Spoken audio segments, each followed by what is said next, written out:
میں آپ سب سے دل کی گہرائی کے ساتھ گزارش کرنا چاہتا ہوں میرے ساتھ، ایک ہفتے کے بعد رمضان کا مبارک مہینہ شروع ہونے والا ہے، جس کی ایک ایک گھڑی بڑی قیمتی ہے، جس کی ایک ایک رات بڑی قیمتی ہے، جس کا ایک ایک دن بڑا قیمتی ہے۔ اللہ کے واسطے میرے بھائیوں، ہو سکے تو رمضان میں اپنے سوشل میڈیا اکاؤنٹ کو وقتی طور پہ بند کر دو یا اس کو ویرام دے دو، اس کو چھوڑ دو۔ ایک مہینہ یہ نیکیوں کی سیل لگنے والی ہے، یہ نیکیوں کا فیسٹیول آنے والا ہے، یہ نیکیوں کا موسم آنے والا ہے۔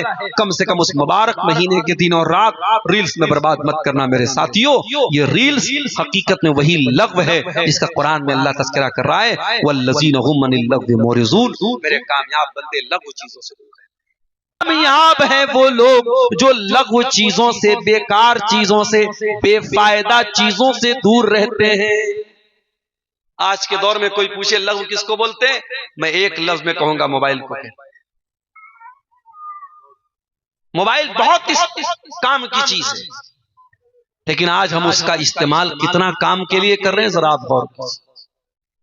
24 گھنٹے میں کتنی دیر تک یہ موبائل پر بیٹھ کر کے جو ہمارا نوجوان ریلز دیکھ رہا ہے، انسٹاگرام کی اور اسنیپ چیٹ کی اور یوٹیوب کی، ان ریلز میں کیا ہے میرے ساتھ؟ میں تو کبھی کبھی کہتا ہوں سماج کو ننگی فلموں نے اتنا خراب نہیں کیا ہے جتنا ان ریلز نے خراب کیا۔ سماج میں ولگیرٹی، بے حیائی اور بدتمیزی کو پھیلانے میں ان ریلز نے بہت بڑا کردار ادا کیا ہے۔ کامیاب وہ نہیں جو صرف حرام چیز سے بچتا ہو، کامیاب تو وہ ہے جو لغو چیزوں سے، ایسی چیزوں سے جس میں کوئی فائدہ نہ ہو، اس سے بھی دور رہتا ہے۔ آپ راستہ چل رہے ہیں، کوئی بارات جا رہی ہے، ڈی جے بج رہا ہے، عورتیں ناچ رہی ہیں، لڑکیاں ناچ رہی ہیں۔ اب آپ کا فرض کیا ہے؟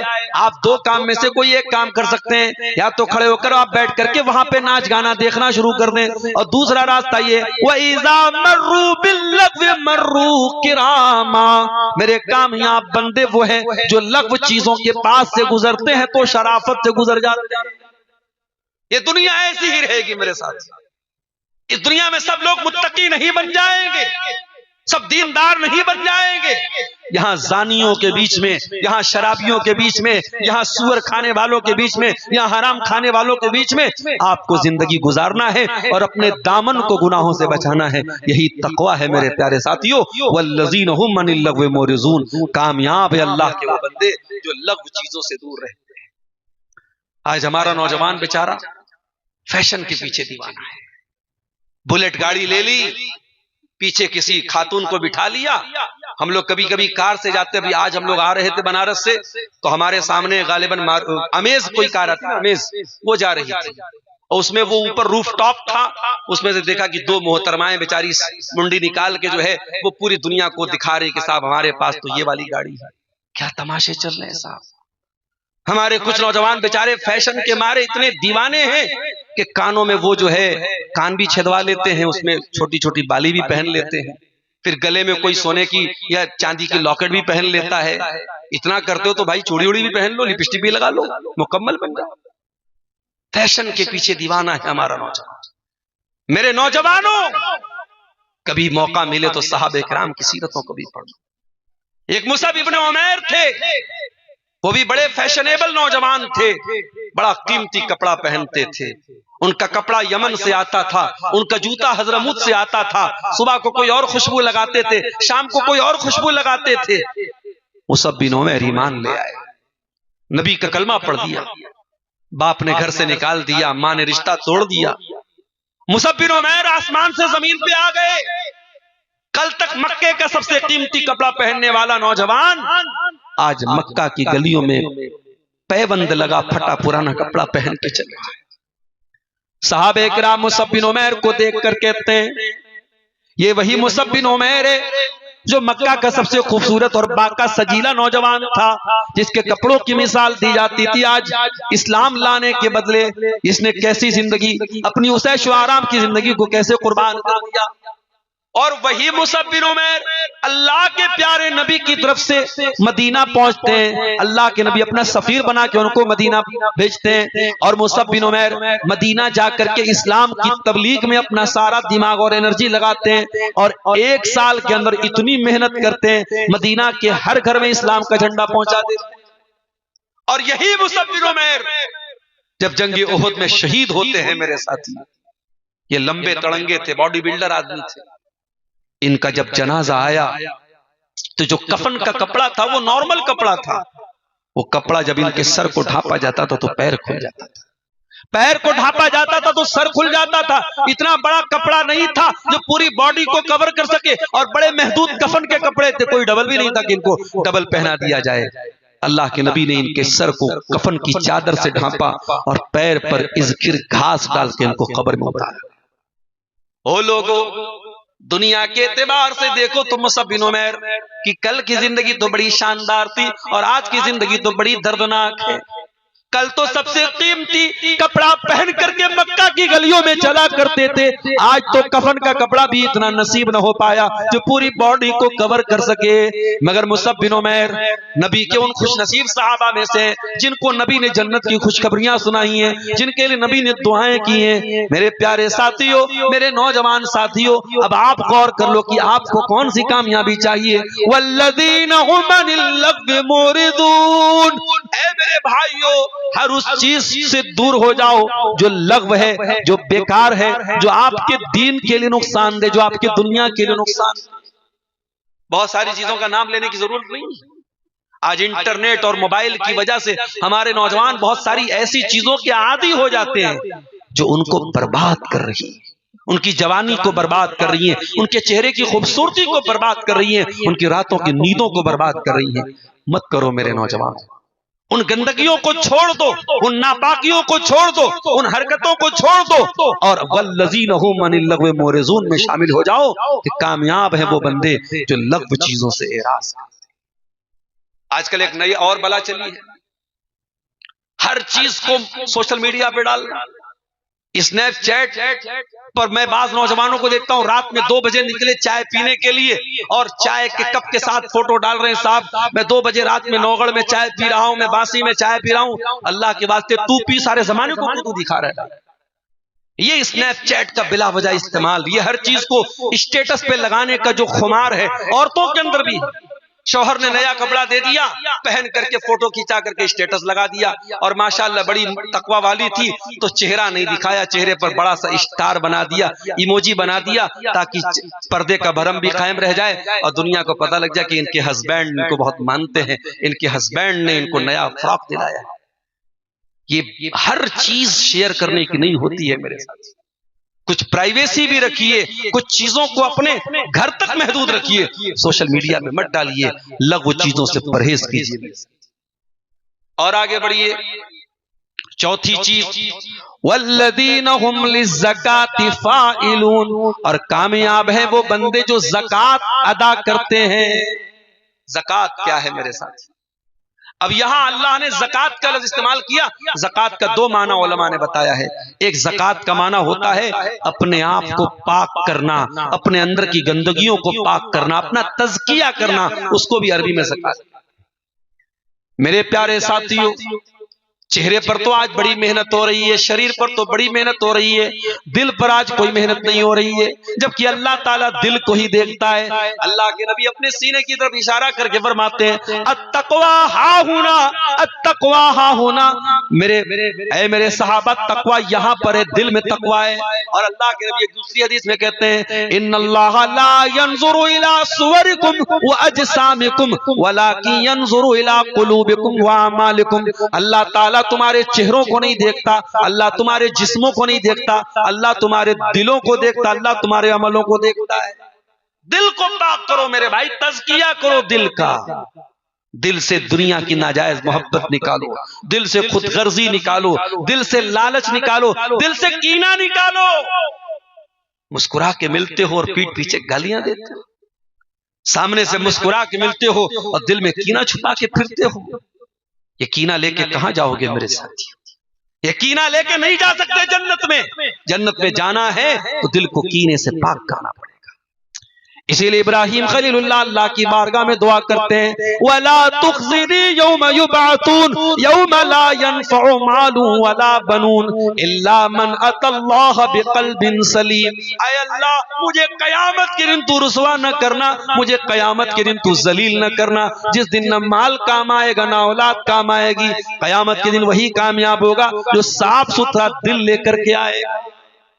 دل کو پاک کرو میرے ساتھ۔ تو زکوٰۃ کا ایک مطلب تو یہ ہے کہ دل کو پاک کیا جائے، اور زکوٰۃ کا دوسرا مطلب کیا ہے؟ اپنے مال کی زکوٰۃ نکالی جائے۔ اگر آپ کے پاس اتنا مال ہے جس پر زکوٰۃ فرض ہوتی ہے، اگر آپ کے پاس 85 گرام سونا ہے، آپ کے پاس 595 گرام چاندی ہے، آپ کے پاس اتنی دولت ہے جس پر زکوٰۃ فرض ہوتی ہے، زکوٰۃ دینا ہے، زکوٰۃ میں ٹال مٹول نہ کیجیے میرے ساتھ۔ والذین یکنزون الذهب والفضة ولا ينفقونها في سبيل الله فبشرهم بعذاب علیم۔ جو لوگ سونا چاندی اکٹھا کرتے ہیں اور اس کی زکوٰۃ نہیں نکالتے، اے نبی آپ ان کو دردناک عذاب کی بشارت سنا دیجئے۔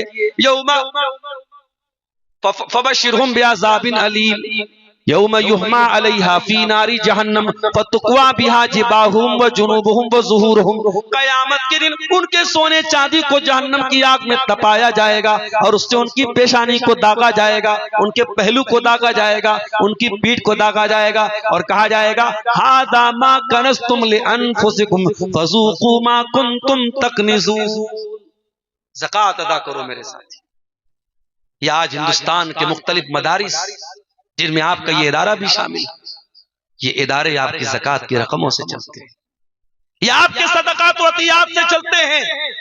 اور آج سدھارتھ نگر کی سرزمین پر بڑی ذمہ داری کے ساتھ ایک بات کہتا ہوں، اگر آج ہم نے ان اداروں کا درد اپنے دل میں محسوس نہیں کیا، ان اداروں کی خبر گیری نہیں کی، ان اداروں کی ضروریات کو پورا نہیں کیا، تو ہم اچھی طریقے سے جانتے ہیں کہ دشمنوں کے منصوبے کیا ہیں، دشمنوں کے منصوبے کیا ہیں، اور کس طریقے سے ان اداروں کو چوٹ پہنچانے کی کوششیں کی جا رہی ہیں۔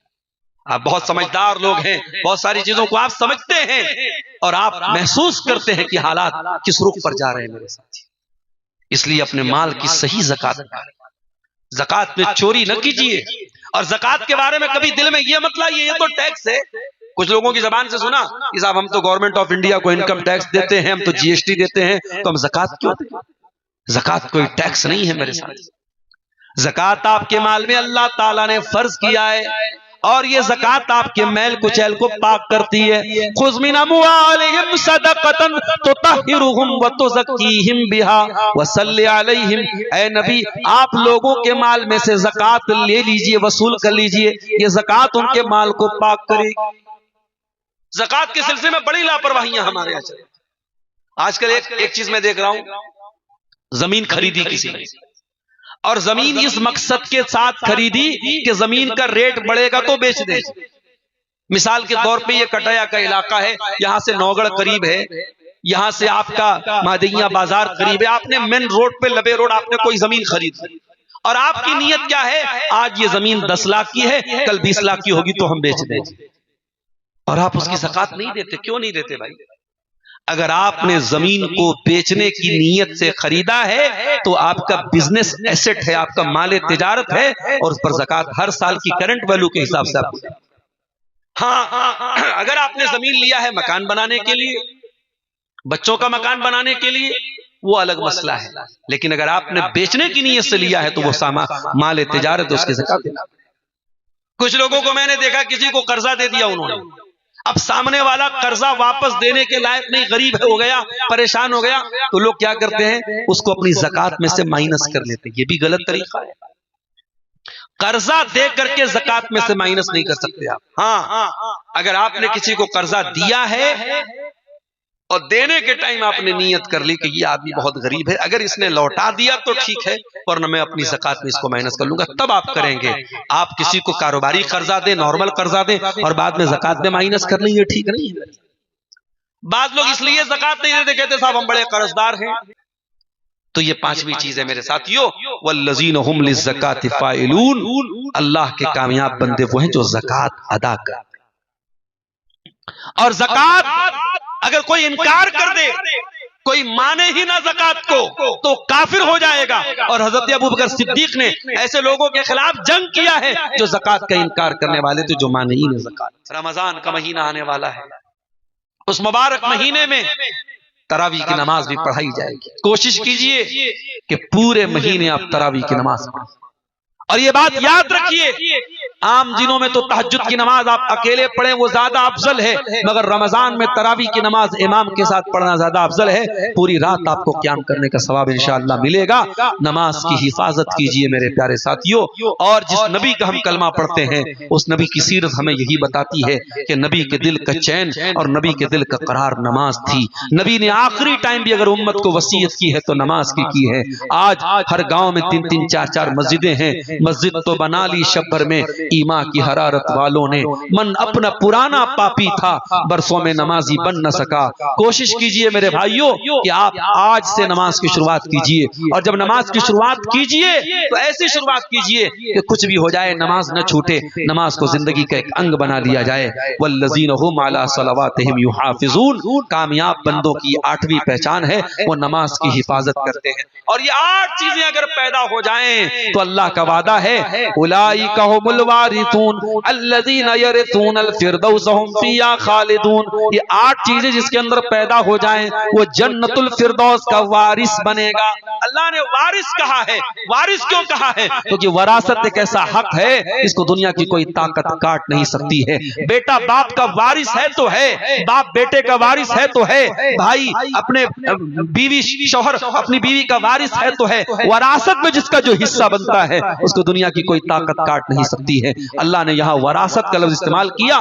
یہ 8 چیزیں اگر آپ پیدا کر لیں آپ وارث بن جائیں گے. الذین یرثون الفردوس، اور جنت الفردوس کے وارث بن جائیں گے. جنت کو جو سب سے اعلیٰ درجہ ہے اس کے وارث بن جائیں گے اور اس جنت میں ہمیشہ رہیں گے. میرے ساتھیوں، رات کے تقریباً 1 بجنے والے ہیں اور ہمارے سامنے کوہرے کی ایک موٹی چادر بھی نظر آ رہی ہے. آپ حضرات کو بھی گھر جانا ہے، مجھے بھی یہاں سے بنارس جانا ہے. صبح ہم کو کلاس بھی جوائن کرنا ہے. دعا کیجیے رب العالمین ہم نے جو باتیں سنی ہیں ان باتوں پر ہمیں عمل کرنے کی توفیق عطا فرمائے. اللہ اپنے کامیاب بندوں میں ہم سب کو شامل فرمائے. مجھے معلوم ہوا ہماری مائیں بہنیں بھی بڑی تعداد میں آئی ہیں. اللہ ان کے بھی جمع ہونے کو قبول فرمائے. جو باتیں بیان کی گئی نماز کے تعلق سے، لغو چیزوں سے بچنے کے تعلق سے، شرمگاہ کی حفاظت کے تعلق سے، اللہ تمام مردوں اور عورتوں کو ان پر عمل کی توفیق عطا فرمائے. رب العالمین اس ادارے کو، چاہے وہ ہمارا نسواں کا ادارہ الفردوس اکیڈمی ہو اور چاہے وہ حفظ کا یہ ادارہ جہاں سے ان بچوں کے سروں پہ دستار رکھی گئی ہے مہد عبداللہ ابن مسعود، ان دونوں اداروں کو اللہ تعالیٰ ترقیوں سے نوازے. اللہ ہمارے جماعت کے اصحاب خیر کو توفیق دے کہ وہ ان دونوں اداروں کو ہر ممکن تعاون کریں. رب العالمین مولانا حمید الدین صاحب کی ان کوششوں کو قبول فرمائے اور مزید اللہ تعالیٰ ان کو کار خیر کی توفیق بخشے. رب العالمین جب تک ہمیں دنیا میں زندہ رکھے اسلام پر زندہ رکھے اور ہمارا خاتمہ ایمان پر ہو. آمین. وآخر دعوانا الحمدللہ رب العالمین والسلام علیکم ورحمۃ اللہ وبرکاتہ. مولانا عبدالغفار سلفی کے بیانات سننے کے لیے مولانا کے اس آفیشل چینل کو سبسکرائب کریں.